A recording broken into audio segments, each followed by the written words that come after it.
It's been a minute, yeah. You escaped death by the whiskey season. I might not put it in those terms, but I was in harm's way. There's no doubt. I was alongside other persons. We were in harm's way. Definitely yesterday in Benin. We were thankfully, due to the efforts of some of the security personnel who were there, I think what could have been a very dastardly event was averted yesterday. So you guys were inside, and the shots were against the house. This was John Odigie Oyegun's house. Yeah, so I think it's important we get the sequence right, or the timelines right. Some of us members of the Labour Party in Edo State decided to move to the ADC yesterday. The ceremony was slated for 11 o'clock yesterday morning at the ADC Secretariat on Ogbelaka Street in Benin City. And so we went to Ogbelaka Street, the ADC Secretariat. We got there, we were a bit late, and the event started late. But it started anyways, and Chief Oyegun was present. Professor Osireme Osumbo, former governor of Edo State, was present. Mr. Peter Obi was there, present. Senator Roland Owe, leader of the party in Edo State, was there. Quite a number of people were there. And the event went on. But we got information as the event proceeded from sources that are usually reliable that venue would very soon come under attack from some unknown persons. And we were advised. I received that information separately. Mr. Obi received that information, and we were advised to speed up the event and, to avert what those persons thought would be a crisis situation, because it's a very tight building, narrow building, and even a stampede would be dangerous. It was also a densely populated area. Yes, Ogbelaka Street is densely populated. So we took that advice on board, and I was received warmly by the party leadership, presented with my party card. Speeches were made quickly, I responded, so on and so forth, and we were ushered out of the building. Those of us who were on the high table, some of the leaders, and then the people downstairs, because the hall upstairs is quite small, so people were in canopies downstairs. So they were also told, event is over, can we start going home? We got into our cars. The press wanted to speak with some of us, and we told them that, listen, because of this development, come to Chief Oyegun's house.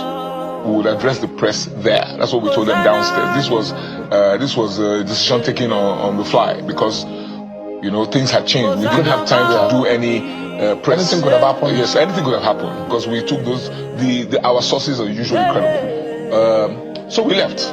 As we got to Chief Oyegun's house, spoke with the press, and then we retired into the sitting room to just discuss other issues.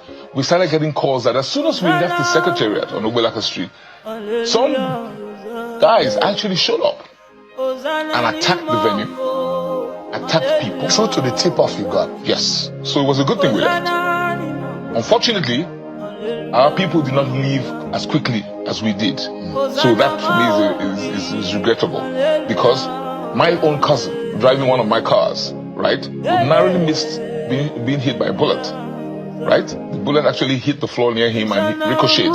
So there was some I don't know, fragments or whatever, but he's not seriously injured, but he's in some pain. My cousin, another cousin, she had a bottle smashed on her head yesterday. The DJ who was providing music at the event was beaten up, his equipment destroyed, his laptop taken. People wearing, anybody with the ADC cap, quite a number of them were attacked by these persons at the Ogbelaka Secretariat.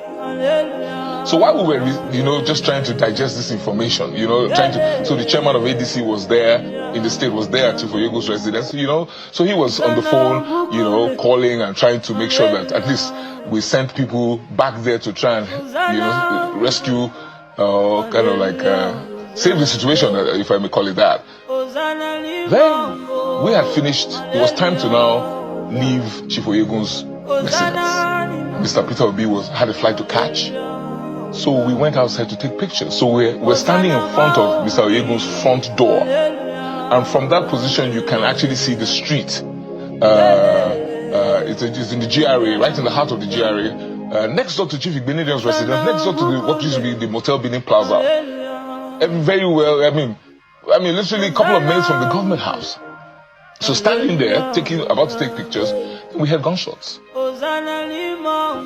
Serious gunshots. It was like major. So the security personnel who were with us now forced us, actually pushed us back into Chief Odigie Oyegun's sitting room, asked all of us to leave because the gunshots were so close that there was the real risk that any bullet could hit any of us where we were standing. And the pellets we could see. Absolutely. So we went back into the sitting room. The cartridges yes. we could see. We went back into, we didn't see those until about 20 minutes when the security personnel thought it was safe to come out, because the guys, it was like a drive-by. You know, there was a double drive-by. The guys drove past the first time shooting in the air, drove past the second time shooting in the air, and then they left. So when we went out to survey the damage, that's when we saw the spent cartridges. We saw that cars that were parked outside had their windshields shattered, windows shattered, and you know, then Mr. Obi addressed the press right in front of Chief Oyegun's gate. We were all standing around by him, and then we dispersed after a little bit, because he had a flight to catch. We had to go to the airport. We dropped him off at the airport and he left. So everybody is safe. No one died. No one died. Some people were injured, particularly at the second. No one was injured. But attention, medical. Yes, to the best of my knowledge. Nobody was injured at Chief Oyegun's house. But the major assault was on at the Chief Oyegun's residence. In terms of in the front, I would think in terms of firepower, in terms of more shots were definitely fired at Chief Oyegun's house than at the Secretariat.